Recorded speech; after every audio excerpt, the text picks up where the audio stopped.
सांसद या विधानसभा में अपनी आवाज उठाने के लिए अपराधी प्रवृत्ति के गैर जिम्मेदार और अक्षम राजनीतिक प्रतिनिधियों को चुनने में लोग आखिर गर्व क्यों महसूस करते हैं। यहाँ हमने केवल आपराधिक पृष्ठभूमि वाले राजनीतिक प्रतिनिधियों की चर्चा की है, जिनके आपराधिक मामलों की जानकारी एडीआर से कई रिपोर्टों में भी प्रकाशित हुई है। लगभग सभी भारतीय राजनीतिक दलों में किसी न किसी आपराधिक पृष्ठभूमि वाले नेता हैं। यह किसी एक पार्टी का मामला नहीं है। अगर हम आपराधिक पृष्ठभूमि वाले नेताओं को चुनते हैं तो खराबी बुनियादी ढांचे, आपके अनुकूल नीतियों और खराब शासन के बारे में शिकायत ना करें। अगर आप ऐसे नेताओं को चुनते हैं तो आपको इसके परिणाम भुगतने होंगे। लोकतंत्र में चुनावी प्रक्रिया लोकतांत्रिक सिद्धांतों को बनाए रखने के लिए एक प्रमुख स्तंभों में से एक है, जो लोगों को अपने मताधिकार का प्रयोग करने और सांसद या विधानसभा में अपना प्रतिनिधित्व करने वाले राजनीतिक प्रतिनिधियों को चुनने का अवसर प्रदान करती है। हालांकि हाल के दिनों में इस लोकतांत्रिक प्रक्रिया को न केवल सरकारी संपत्तियों को हड़पने या लूटने के लिए, बल्कि सरकारी व्यवस्थाओं पर नियंत्रण पाने के लिए भी कमजोर किया गया है। आखिर कोई भी निजी समूह लोकतांत्रिक व्यवस्थाओं को नियंत्रण करने का प्रयास क्यों कर रहा होगा? सिर्फ इसलिए ताकि वह बिना किसी बाधा, विरोध या जनमत के सरकारी संपत्तियों पर अपनी पकड़ को मजबूत कर सके।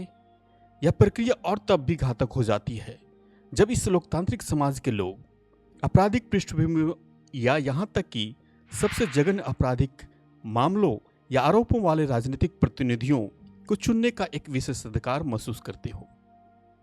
लोग आपराधिक पृष्ठभूमि वाले नेतृत्व को आखिर क्यों स्वीकार करते हैं? ये तथाकथित आपराधिक पृष्ठभूमि वाले नेता चुनावी प्रक्रिया से चुने जाने पर जनता को बदले में क्या देते हैं? उस समाज का क्या भविष्य हो सकता है जो एक घृणित, जानलेवा मानसिकता वाले नेतृत्व और चुनाव के बाद कुछ भी ना देने वाली प्रक्रिया में विश्वास करता हो? देश भर के राजनीतिक दलों के लिए मतदाता सिर्फ एक संख्या क्यों बन गई है? जब आम लोग आज भी दयनीय परिस्थिति में जीने को मजबूर हैं, तो लोग लोकतांत्रिक व्यवस्थाओं में विश्वास आखिर क्यों कर रहे हैं?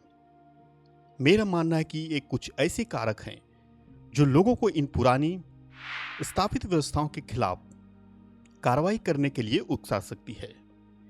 ये व्यवस्थाएं लोकतांत्रिक और विकास से जुड़ी हुई तो लगती है, लेकिन बदले में कुछ नहीं देती।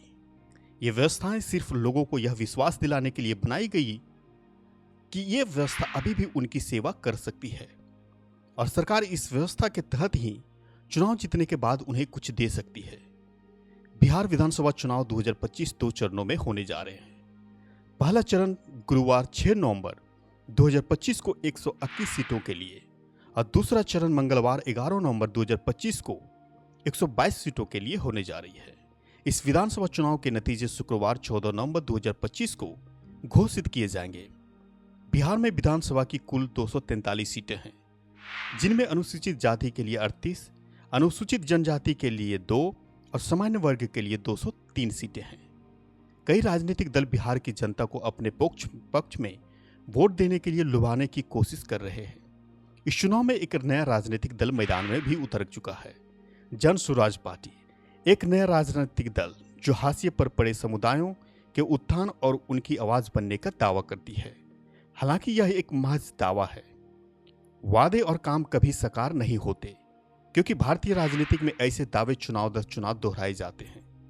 भारतीय राजनीतिक व्यवस्था में चुनाव जीतना और जनता के लिए काम करना दो अलग अलग दृष्टिकोण भी हैं।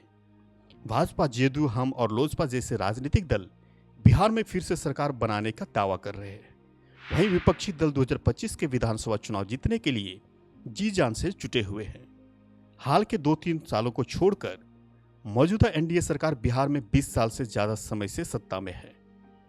अब अहम सवाल यह है कि 2025 के बाद बिहार विधानसभा चुनाव के बिहार के मूल मुद्दों को कैसे बदलेगी? क्या ये मुद्दे जस के तस बने रहेंगे या इस चुनाव के बाद और भी बदतर हो जाएंगे? इसमें कोई संदेह नहीं कि भारतीय राजनीतिक व्यवस्था में आपके आज के प्रतिनिधि कल नहीं होंगे, लेकिन उनके द्वारा लिए गए नीतिगत फैसले कई दशकों तक चल सकते हैं। ऐसे में आशा की जाती है कि यदि संभव हो सके तो आप अपने और आने वाली पीढ़ियों के लिए बेहतर प्रतिनिधि चुनें, ताकि ये आपके आसपास की समस्याओं को पहचान कर सके और उनकी समाधान करने का प्रयास करें। लेकिन चुनाव से पहले यह बात याद रहे, वरना वही हालत पैदा हो जाएगी जो भारत को बढ़ते शहरीकरण को देखने को मिल रही है।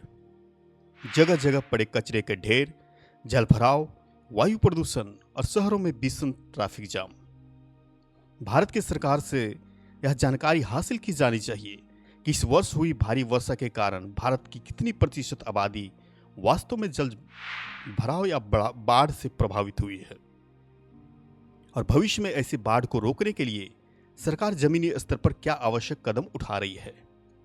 हर साल की तरह इस साल भी दिल्ली, गुरुग्राम, पटना या मुंबई, हर शहर में लोग जल भराव की समस्या से जूझते हुए नजर आ रहे थे, जो बेहद ही दयनीय लगती है।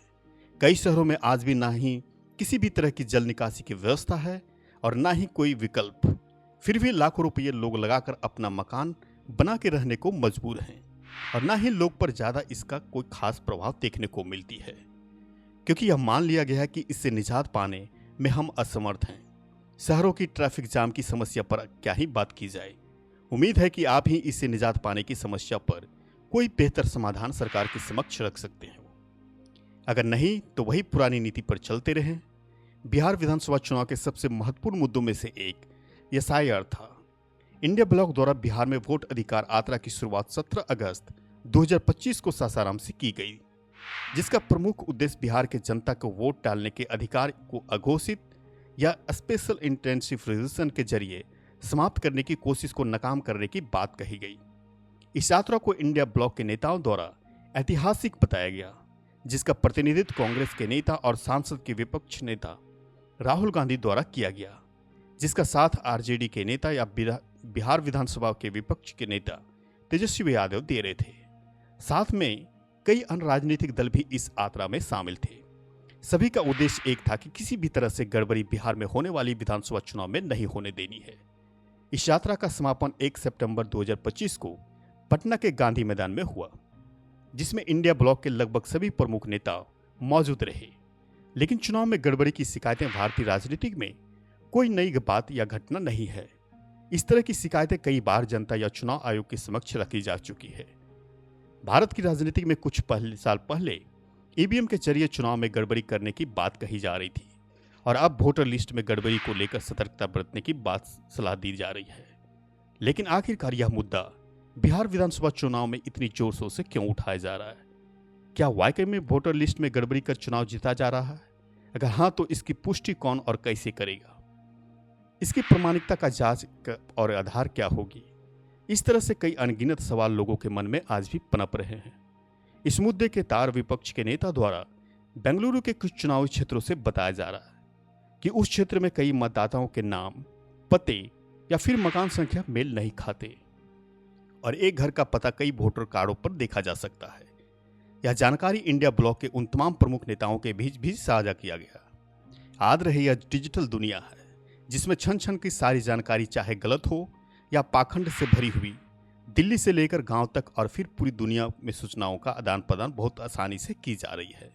तो ऐसे याद रहे कि जब लोगों के चुनाव व्यवस्था से विश्वास उठने लगे तो उसके दुष्परिणाम हम अपने पड़ोसी देशों में देख चुके हैं, जैसे नेपाल, बांग्लादेश, श्रीलंका और हाल ही में इंडोनेशिया में, जहां पर सरकार मनमानी ढंग से राजनेताओं की सैलरी में बढ़ोतरी और कई तरह के सुख सुविधाओं की मांग को और मजबूत करने में लगी हुई थी, और जनता को अपने हाल पर छोड़ देने की बात भी सामने आई। पहले इस तरह की घटनाएं तो जरूर होती होगी, लेकिन सूचनाएं आम लोगों तक पहुंच नहीं पाती थी, या बहुत मुश्किल से लोगों तक सूचनाएं पहुंचती थी। अब सूचनाओं के दौर बदल चुके हैं, और इस बदलाव को भारत में मौजूदा व्यवस्थाओं को स्वीकार करना ही होगा। और बातें यहीं तक नहीं रुकती। आने वाले 10 सालों में सूचनाओं के आदान प्रदान लोगों तक और ही आसानी से की जा सकती है, जिसमें सबसे बड़ा खतरा गलत सूचनाओं, मनगढ़ंत कहानियों, जो आजकल हमें कुछ समाचार पत्रों या टीवी चैनलों पर दिखाई या सुनाई जा रही है। याद रहे, गलत सूचनाओं को लेकर सामाजिक तौर पर सतर्कता बरतने की धमकी नहीं, बल्कि सलाह दी जा रही है।